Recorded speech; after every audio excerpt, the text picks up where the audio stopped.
하나님 말씀 보겠습니다. 하나님 말씀 창세기 29장 31절부터 35절까지 말씀 보겠습니다. 여호와께서 레아가 사랑받지 못함을 보시고 그의 태를 여섰으나 라헬은 자녀가 없었더라. 레아가 임신하여 아들을 낳고 그 이름을 르우벤이라 하여 이르되 여호와께서 나의 괴로움을 돌보셨으니 이제는 내 남편이 나를 사랑하리로다 하였더라. 그가 다시 임신하여 아들을 낳고 이르되 여호와께서 내가 사랑받지 못함을 들으셨으므로 내게 이 아들도 주셨도다 하고 그의 이름을 시므온이라 하였으며 그가 또 임신하여 아들을 낳고 이르되 내가 그에게 새 아들을 낳았으니 내 남편이 지금부터 나와 연합하리로다 하고 그의 이름을 레위라 하였으며 그가 또 임신하여 아들을 낳고 이르되 내가 이제는 여호와를 찬송하리로다 하고 이로 말미암아 그가 그의 이름을 유다라 하였고 그의 출산이 멈추었더라. 아멘. 지난 시간에 우리는 자고 일어나 보았더니 레아더라.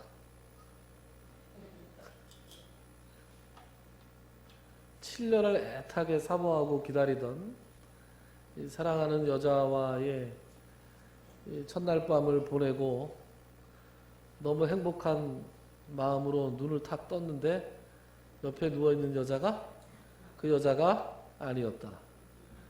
그래서 굉장히 참담한 심정으로 절규하는 야곱의 모습을 봤습니다. 그리고 도대체 하나님께서는 왜 야곱에게 이런 불행을 당하게 허락하셨는가? 그것은 속이는 자 야곱이 지금까지 다른 사람들을 속여왔던 야곱이 본인이 속임을 당해 봄으로써 속임을 당한다는 것이 어떤 것인지 깨닫게 하시려는 하나님의 섭리였다라는 것을 지난 시간에 살펴봤습니다. 자고 일어나 보니 레아더라.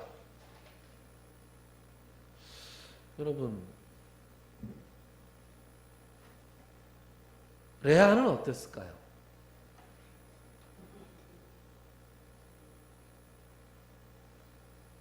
아버지가 잔치를 열더니 자기 보고 신방에 들어가라 했습니다. 7년 동안 야곱이 일하면서 야곱과 라반 간에 어떠한 약속이 오갔는지 직접 듣지는 못했더라도 사람이 바보가 아닌 이상 야곱과 라헬이 어떤 사이인지 야곱이 라헬을 바라보는 눈빛이 어떤 건지 모를 리가 있겠습니까?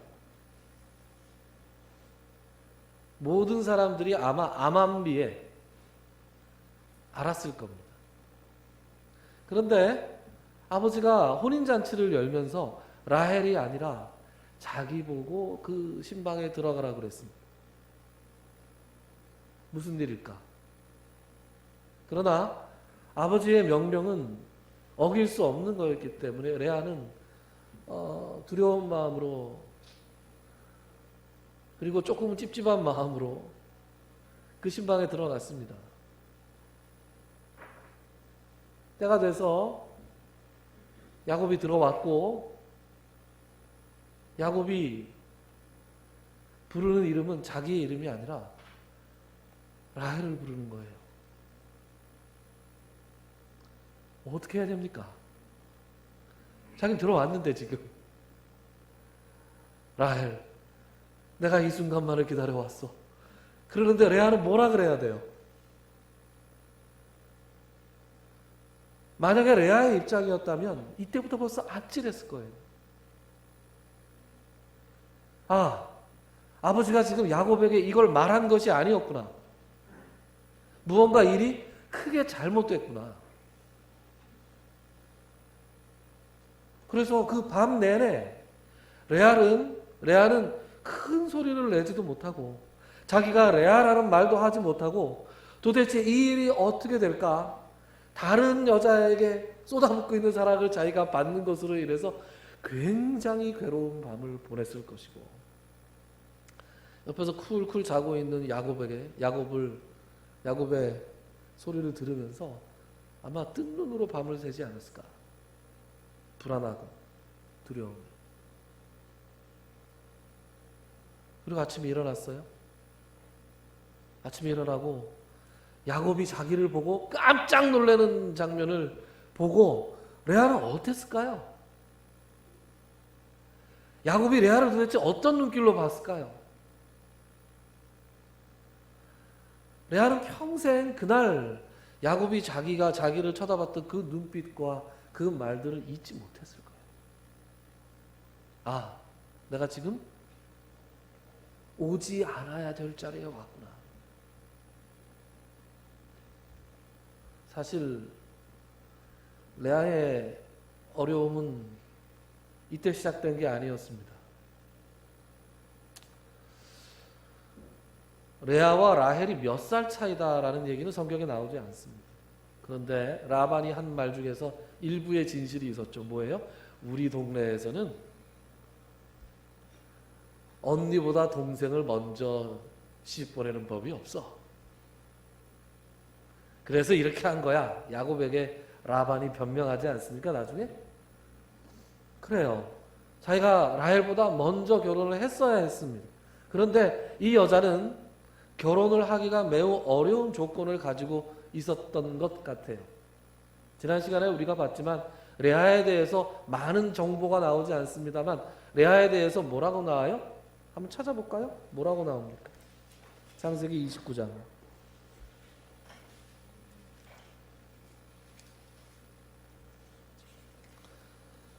창세기 29장 17절. 같이 읽어볼까요? 시작.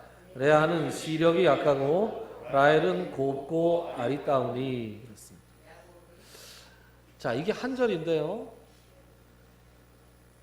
레아는 어떻다고요? 시력이 약하대요. 눈이 나쁘다는 소린가요?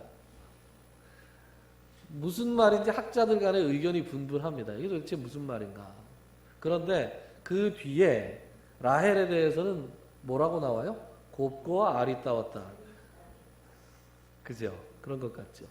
곱고 아리따다라는 말이 사실 성경 원문에는 조금 더 선정적으로 묘사되어 있습니다. 몸매가 아름답고 이렇게 나와요. 네.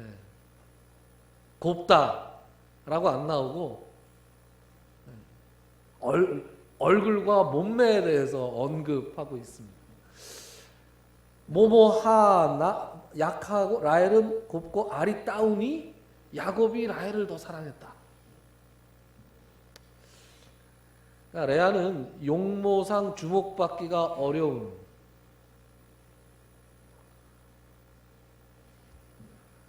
그런 여성이었던 것 같습니다. 여러분은 외모에 대해서 자신이 있으십니까? 아이, 나이에 무슨 외모예요? 전 솔직히 그래요. 이제 여기서 제가 제일 젊지만 이 나이쯤 돼도 외모에 대해서 크게 신경을 안 쓰게 돼서 너무 좋더라고요. 그런데 사춘기 때는 안 그렇잖아요. 사춘기 때 제가 농구를 굉장히 열심히 했습니다. 농구 되게 잘했어요. 농구공을 처음 잡은 게 고등학교 1학년 때 딱 잡았는데 그 2학기쯤 돼서 선배들이 뽑는 우리 학교 대표팀에 제가 들었습니다. 얼마나 열심히 했는지. 우리 어머님이 이제 이거 보시고 그럴 거예요. 그래서 네가 그때 공부를 그렇게. 제가 농구를 얼마나 열심히 하고 잘했는지 저 고등학교 동창이 앉아 있으니까 아마 잘 알 거예요. 왜 농구를 열심히 했냐? 키 큰다 그래서. 키 큰다 그래서 죽기 살기 그랬습니다. 커서 이건지 모르겠어요. 커서. 여자분들은 참 야속하게 다른 거 안 보더라고요. 키 보더라고요. 키. 딱 보자마자 키부터 봐요. 키가 크다? 키가 작다? 그것 때문에 어린 시절 참 많이 열등감이 있었어요. 그 열등감, 컴플렉스 잘 해결이 안 됩니다. 키 큰 친구, 저 친구 키 크고 잘생겨서 여학생들한테 인기가 너무 많았어요. 예, 그래서 부러웠습니다. 저만 부러워한 게 아니라 많은 친구들이 다 부러워했어요.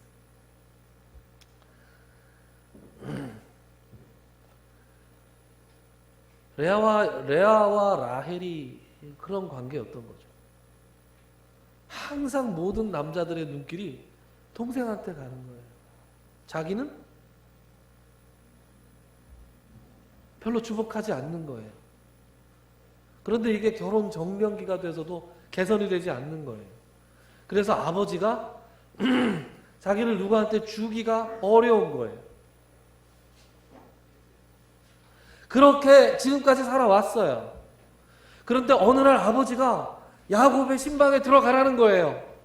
그래서 드디어 나도 결혼을 하나보다 했는데 아이쿠 이게 야곱하고 합의가 된 게 아니었어요. 그래서 아침에 일어났는데 야곱이 자기를 바라보는 눈길이 잊을 수 없는 그런 눈길이 되었던 것이죠.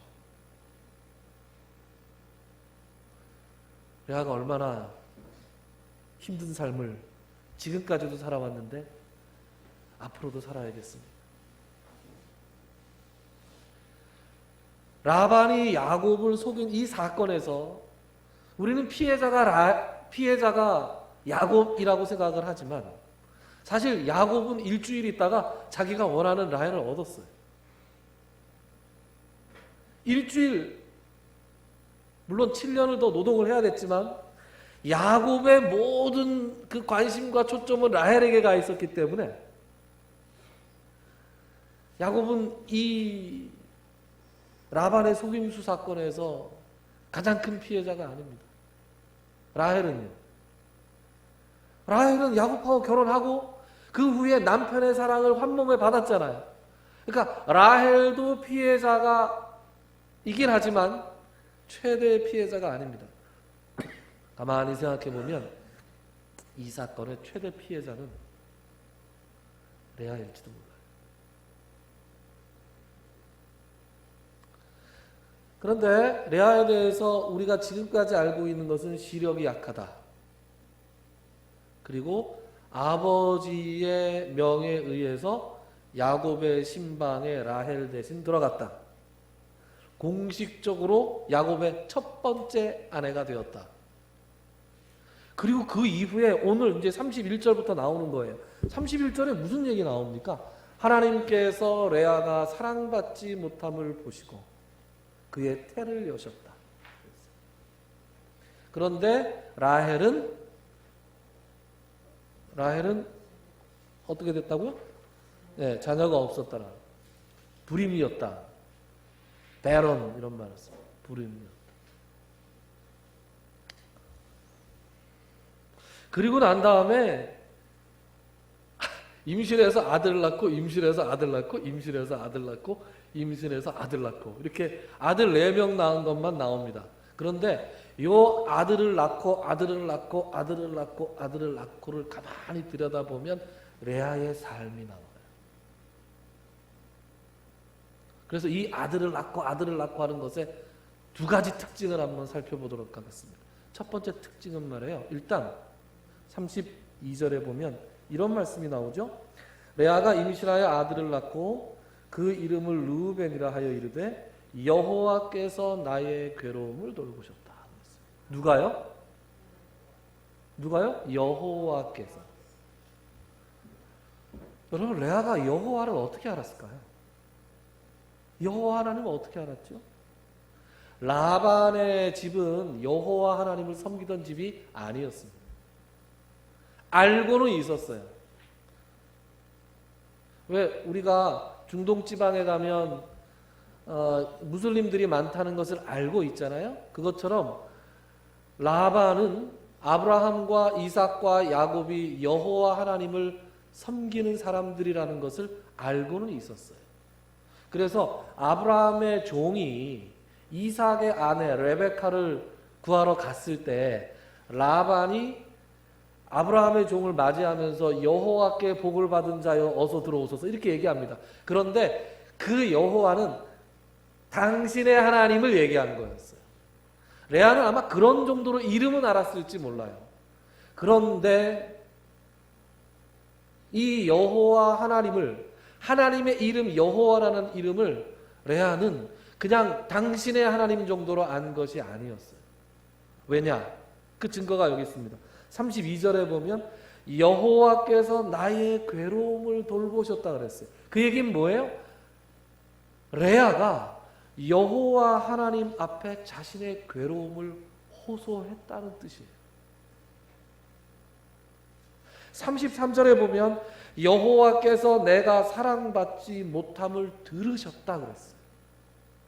이 얘기는 뭐예요? 뒤집어 보면 내가 사랑받지 못하는 것에 대해서 지금 레아가 하나님께, 여호와 하나님께 탄원했다는 겁니다. 그럼 레아는 여호와 하나님을 어떻게 알았을까요? 단서는 하나밖에 없죠. 야곱을 통해서 알았을 거예요. 여러분, 야곱이 베델에서 하나님을 만나잖아요. 베델에서 꿈을 통해서 하나님을 만나잖아요. 그거 야곱 말고 누가 알까요? 야곱 말고 누가 알아서 성경에 기록됐을까요? 야곱만 알았죠. 그러니까 야곱이 혼자 거의 품고 있었던 게 아니에요. 그 사건을. 야곱이 그 사건에 대해서 다른 사람들에게 들려주었습니다. 그 사건에 대해서 들려줄 때 제 첫 번째 후보가 누구예요? 아내들이잖아요. 아내들. 누구한테 하겠습니까? 자기 아내들과 자기 자녀들에게 했겠지요. 레아가 베델에서 자신을 만나주신 하나님, 그 하나님에 대해서 야곱이 이야기했을 때 레아 마음속에는 그 하나님이 나와도 함께 해주시지 않을까라고 생각했죠. 그래서 야곱에게 나타나셔서 야곱을 지켜주시라고 약속하셨고 야곱을 떠나지 않으시리라 약속하신 그 여호와 하나님에 대한 신앙을 레아가 갖게 되었습니다. 그래서 그 여호와 하나님께 기도했죠.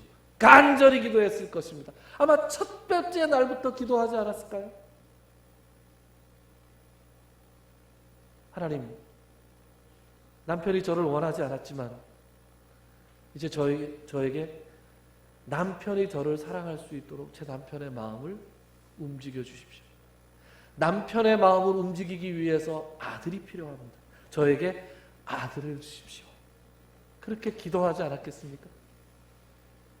그래서 첫 번째 아들 르우벤을 낳았어요. 여러분, 르우벤의 이름 뜻이 뭡니까? 르우벤의 이름 뜻은 이런 뜻이에요. 보라, 아들이다. 이런 뜻이에요. 얼마나 기뻤을까요? 드디어 아들이다.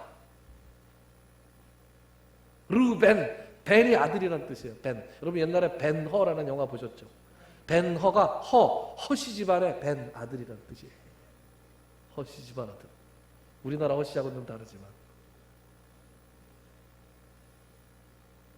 그래서 보라 아들이다 그런 다음에 32절 다시 읽어보죠. 어떻게 됩니까? 여호와께서 나의 괴로움을 돌보셨으니 이제는 내 남편이 나를 사랑하시리로다. 아들을 낳았다. 보라 아들이다. 보라 아들이다 라고 이 탄성을 올렸을 때, 환호성을 올렸을 때는 어떤 의미가 담겨 있어요? 이제 남편이 나를 사랑해 주겠지 라는 희망이 담겨 있는 거예요. 여기서 이 레아의 이 이야기에 나오는 두 번째 특징이 자연스럽게 등장합니다. 여러분, 히브리 사람들은 아이의 이름을 지을 때 그 아이의 이름이 아이가 태어났을 때의 상황을 놓고 이름을 짓습니다. 옛날에 인디언식 이름 짓기라는 게 유행한 적이 있죠. 한 10여 년 전에. 사실은 그것은 오래전에 그 영화 때문에 그렇죠. 무슨 영화죠? 늑대와 춤을. 네? 늑대와 춤을.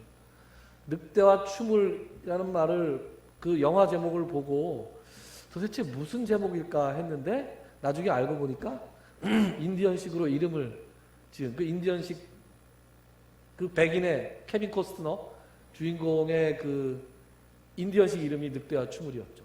저는 그 영화를 보면서 제일 재밌었던 이름 생각나십니까? 머릿속의 바람. 머릿속의 바람. 늑대와 추물의 절친이 되는 인디안, 다혈질 인디안. 머릿속의 바람. 머릿속에 아무것도 안 들었다 뭐 이런 뜻 같지 않아요? 인디언들은 그렇게 이름을 지었습니다. 유대인들은 아이가 태어날 때 상황을 고려해서 이름을 지었습니다. 그 첫 번째 이름이 르우벤이었어요. 두 번째 이름은 뭐예요? 시므온입니다. 시므온의 이름 뜻은 뭐냐? 들으심이란 뜻이에요. 듣다. 그래서 33절에 뭐라고 나오죠? 여호와께서 내가 사랑받지 못함을 들으셨으므로 내게 이 아들도 주셨더라. 첫 번째 아들을 낳으면 남편이 나를 사랑할 거라고 생각했어요. 그런데 남편이 첫 번째 아들을 낳았는데도 자기를 사랑하지 않는 거예요. 그래서 어떻게 됐어요? 더 괴로웠죠. 더 괴롭지 않았겠습니까? 그래서 더 열심히 기도했어요. 하나님, 제가 남편의 사랑을 아직도 받지 못하고 있습니다. 남편이 제발 저를 좀 사랑할 수 있도록 남편의 마음을 좀 움직여주세요. 그래서 아들을 또 주셨어요.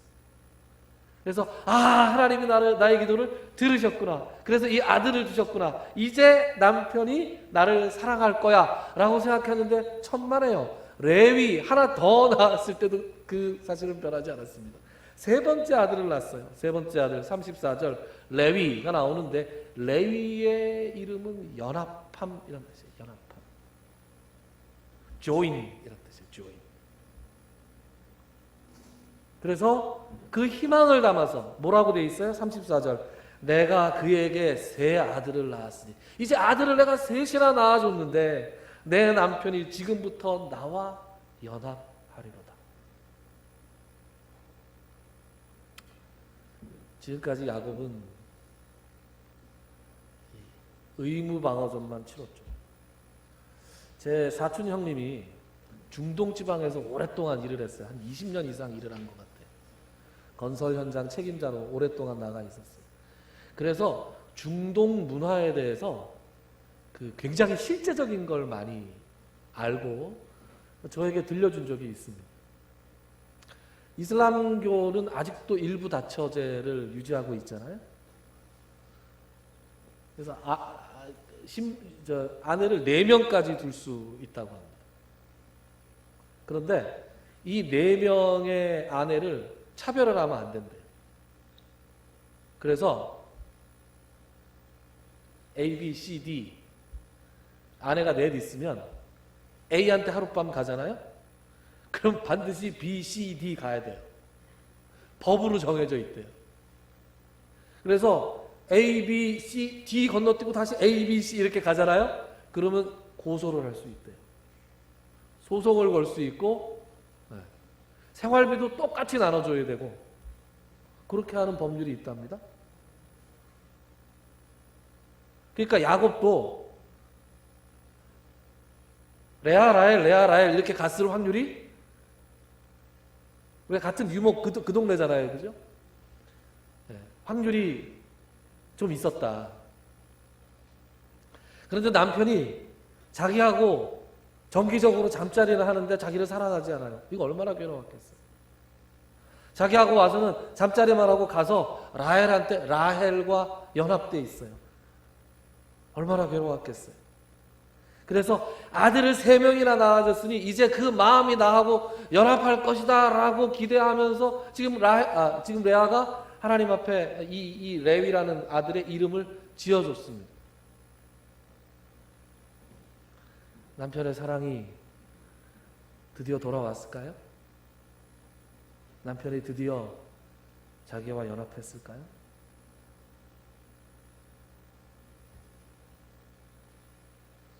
그런데 말이죠.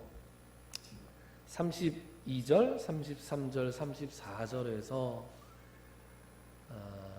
레아가 이름을 짓는 것과 35절에서 살짝 반전이 있어요. 35절에 어떻게 되어 있는지 35절 같이 한번 읽어볼까요? 35절 시작. 그가 또 임신하여 아들을 낳고 이르되 내가 이제는 여호와를 찬송하리로다 하고 이로 말미암아 그가 그의 이름을 유다라 하였고 그의 출산이 멈추었더라. 아멘. 32, 3, 4하고 35절하고 차이가 느껴지십니까? 어떤 차이가 느껴지나요? 네, 찬송. 다 기뻤어요. 근데 유다라는 이름의 뜻은 찬송이라는 뜻입니다. 그런데 뭐가 달라졌죠? 남편 타령을 안 하고 있죠. 남편 얘기가 쏙 빠졌습니다. 무언가 심상치 않은 전환점이 있었던 거예요. 뭔가 지금까지는 깨닫지 못했던 그 깨달음을 하나님께서 레아에게 주신 거예요. 그 깨달음이 뭐였을까요? 이름 지은 것으로 짐작해 볼 때, 나의 행복이, 내 인생의 만족이 남편의 사랑으로 채워질 수 있는 것이 아니구나라는 걸 레아가 깨달은 거예요. 남편의 사랑이 없으면 너무 괴로웠어요. 남편의 사랑을 얻는 것이 자기 인생의 모든 목표였어요. 그것이 아니면 자기가 살 이유가 없다고 생각했어요.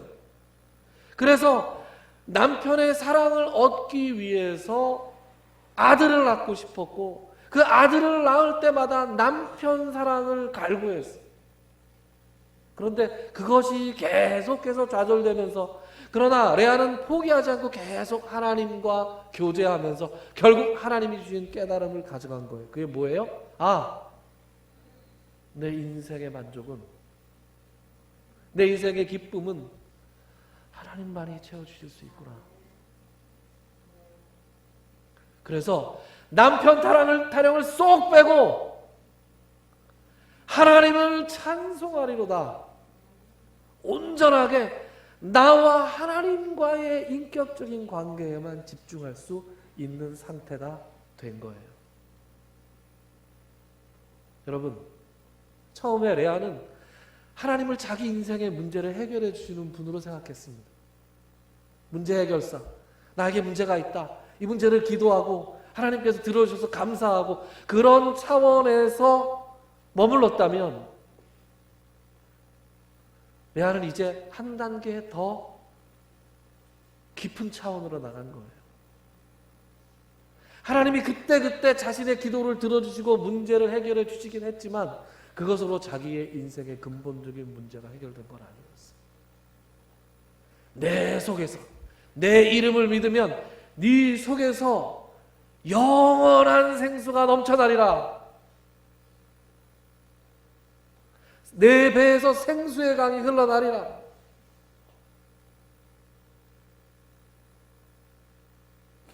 사람은 물을 마셔가지고 영원히 그 목마름이 해결되지 않습니다. 그러나 예수 그리스도께서, 하나님께서 우리에게 은혜를 베풀어 주시면, 그래서 하나님과 인격적인 만남을 하고 진정한 깨달음으로 들어가게 되면 그때 문제를 해결해 주시는 그 문제 해결사로의 하나님을 넘어서 내 인생의 근본적인 만족과 근본적인 기쁨, 세상의 어떤 것으로도 대신할 수 없는 그런 하나님만이 주실 수 있는 기쁨을 누릴 수 있게 되는 겁니다. 저는 여러분들이 이러한 차원으로 나아가실 수 있기를 정말로 바랍니다. 한 해가 시작됐잖아요. 여러분, 이 한 해의 목표를 뭘로 잡으시겠어요? 여러분들이 설계해 두신 것이 있는 분도 있을 것이고 이제부터 슬슬 생각해야지 라고 생각하시는 분들도 있겠지만 제가 하나 권면드립니다. 여러분들 하나님의 복을 받으시는데 하나님의 복을 측정할 때 나하고 하나님 사이에 거리로 복을 측정하시기 바랍니다. 내 인생에 2022년 이 한 해에 무엇이 올지 우리가 알 수 없습니다. 그것은 길한 것일 수도 있고 흉한 것일 수도 있고 우리에게 눈으로 볼 때 플러스가 되는 것일 수도 있고 마이너스가 되는 것처럼 보일 때도 있습니다. 인간적인 눈으로 볼 때. 그러나 인생의 길, 흉, 화, 복과 상관없이 그 모든 것을 통해서 하나님께 더 가까이 여러분들이 갈 수 있다면 그것이 여러분들의 진정한 복이 아닐까 그렇게 생각합니다.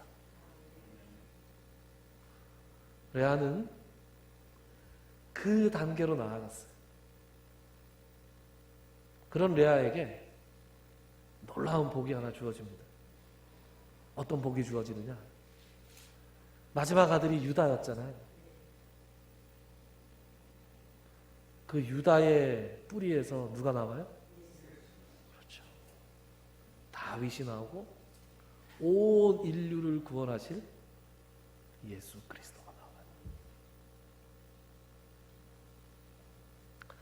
레아는 하나님께서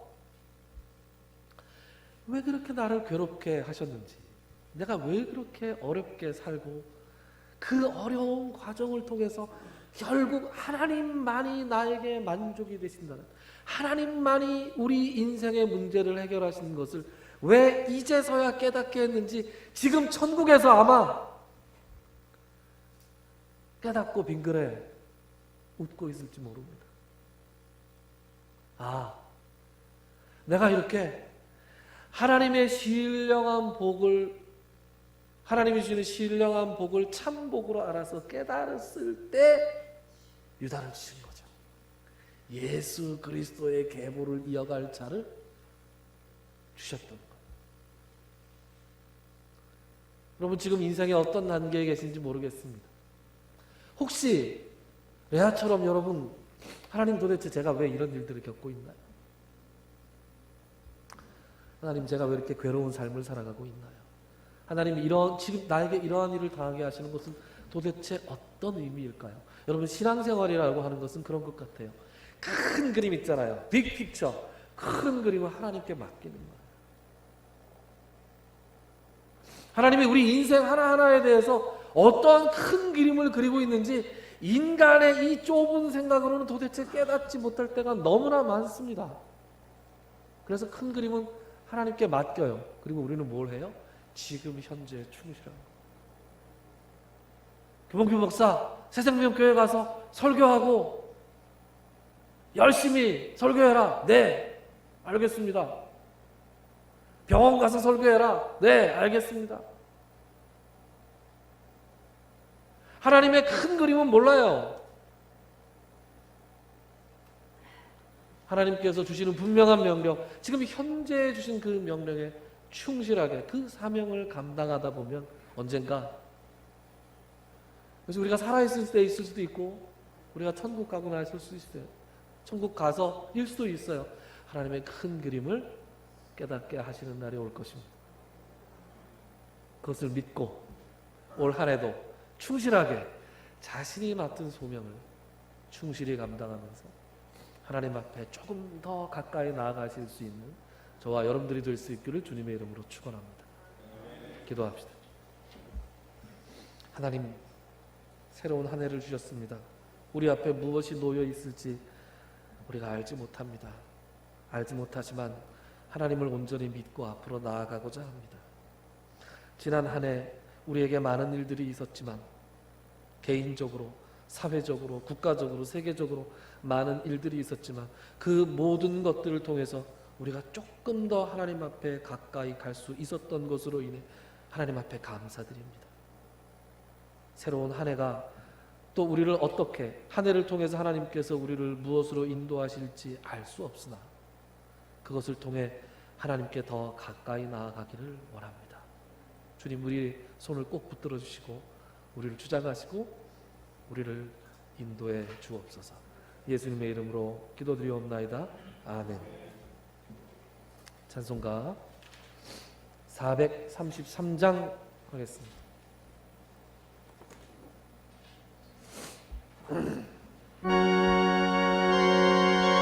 1절과 4절, 9절만 하겠습니다.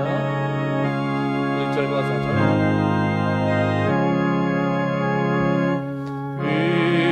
귀하신 주여 날 붙드사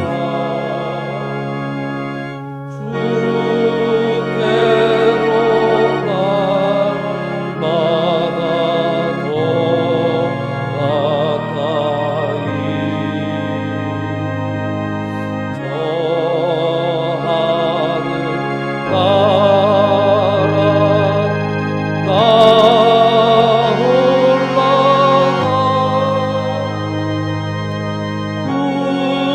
구주의 품 안에 늘 안기어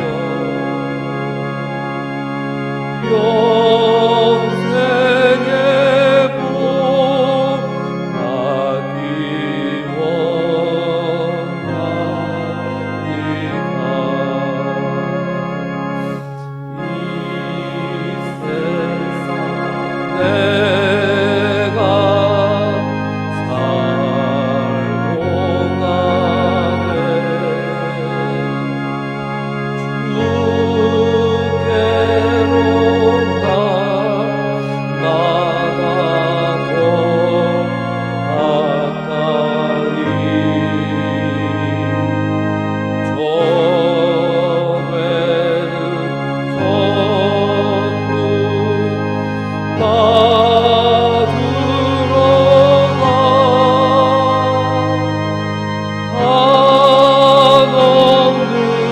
공간을 풍성한 은혜를 주옵소서. 이제는 교회 머리가 되시는 우리 주 예수 그리스도의 무한하신 은혜와 하나님 아버지의 지극하신 사랑하심과 성령님의 감동, 감화, 교통, 치유하시는 역사가 오늘 이 자리에 나와서 또 동영상을 통해서 이 예배에 참석하고 돌아가는 모든 성도님들 머리 위에와 그들의 가정과 그들이 행하는 모든 사역 위에 그들의 환부 위에 이제로 영원토록 함께 있을지어다. 아멘.